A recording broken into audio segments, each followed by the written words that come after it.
Well, welcome back, guys. We're on to our next part of our notes. This is part 5 for this unit, our first unit of the Introduction to the Human Body. Our essential question for today is, what is the relationship between the anatomical planes and sections? So really what I'm looking for is how are they alike and how are they different? Okay, so you're comparing and contrasting anatomical planes and sections. So let's get started, guys. Make sure you write that into the top margin of your Cornell Notes page, and we're going to get busy. Okay, so as I said, this is the Introduction to the Human Body, Part 5. We're getting close to the end of this unit. All right, so here we go. There's basic anatomical terminology, which includes the regions of the body, the anatomical position, and the anatomical planes. We're going to be adding more to it as we go along, but this is a lot of stuff for us to get started. Anatomical position is the position that these two fellers are standing in. It's a standardized position. It's used to describe the directional terms. So whenever we get to the directional terms here coming up, this might make a little bit more sense. Anatomical position refers to a person who is standing upright. So they're standing on their feet with their head upward. Their eyes are facing forward. Okay, so eyes are directly forward. Arms are at the sides. Facing the observer, the head is level. It's not like tilted back or pushing down toward the chest. Feet are flat on the floor, and palms are turned forward. So when you're looking at the person's front, you can see the palms of their hands. All right, so this is anatomical position. It might be a good idea for you to do just like a quick little general sketch in your notebook so you have this right beside these notes. Okay, it doesn't have to be perfect at all, but go ahead and do that in your notes.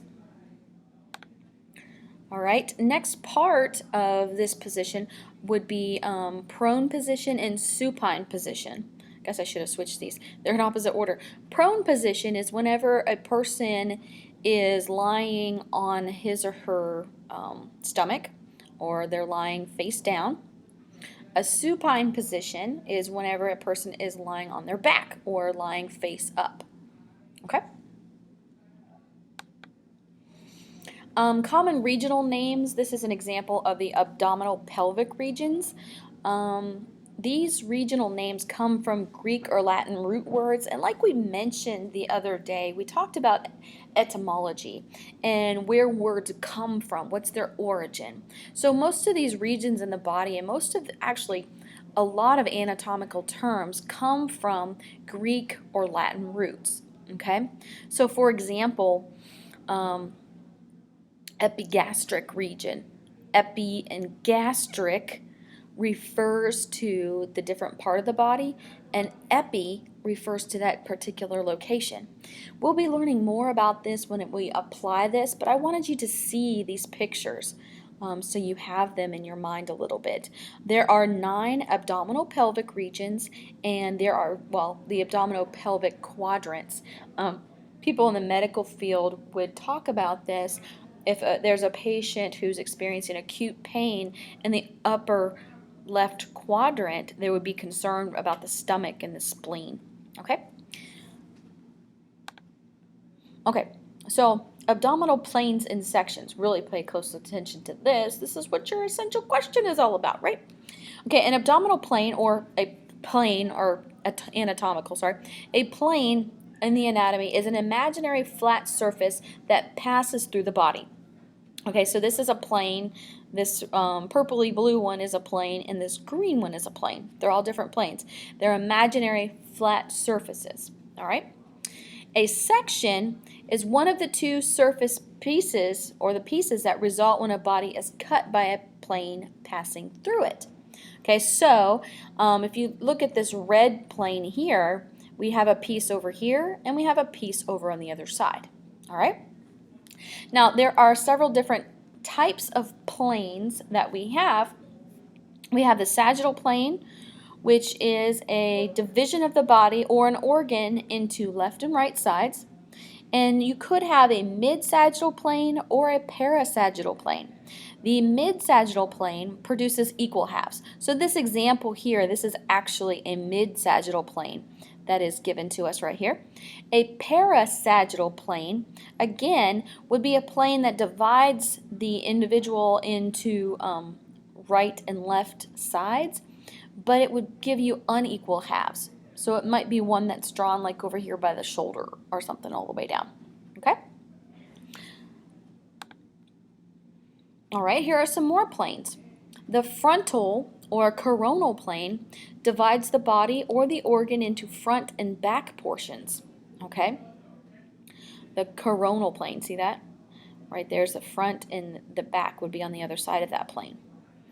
The transverse or horizontal plane, it's also called a cross-sectional plane, divides the body into upper, which could be called superior, or lower, which could be called inferior portions. So here's an example of a transverse plane. Any section above that would be considered superior or upper, and anything below that would be considered inferior or lower.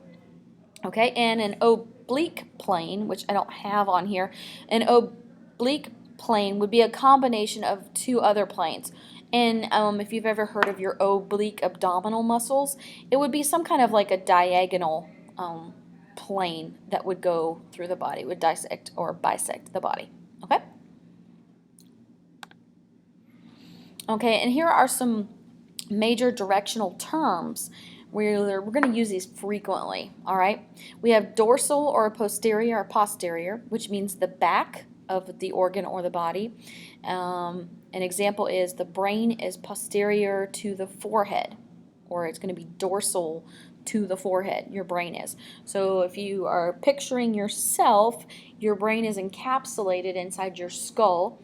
In the forehead region of the skull is going to be the front part. Okay, so your brain is behind your forehead. That's why the brain is posterior to your forehead. A superior is up or higher, okay, towards the head. Usually in anatomical position, the head is the top portion of the person's body, and superior is going to be towards the head. Okay, looking at a person, you would see that their eyes are superior to their mouth if they're in anatomical position, so their eyes are above their mouth. Okay, ventral or anterior, which is the front of the body. Your sternum is anterior to the heart. So your sternum, it's that flat bone in the front of your chest. It's in front of your heart. It's, in front of your rib cage, which is covering your heart. So yes, it is in front of your heart. Inferior would be down below or away from the head. An example of that is a stomach is inferior or below the heart. Okay? That's it for the notes today. That was quick, wasn't it? But a lot of words for us to get tattooed into our minds so we can remember them.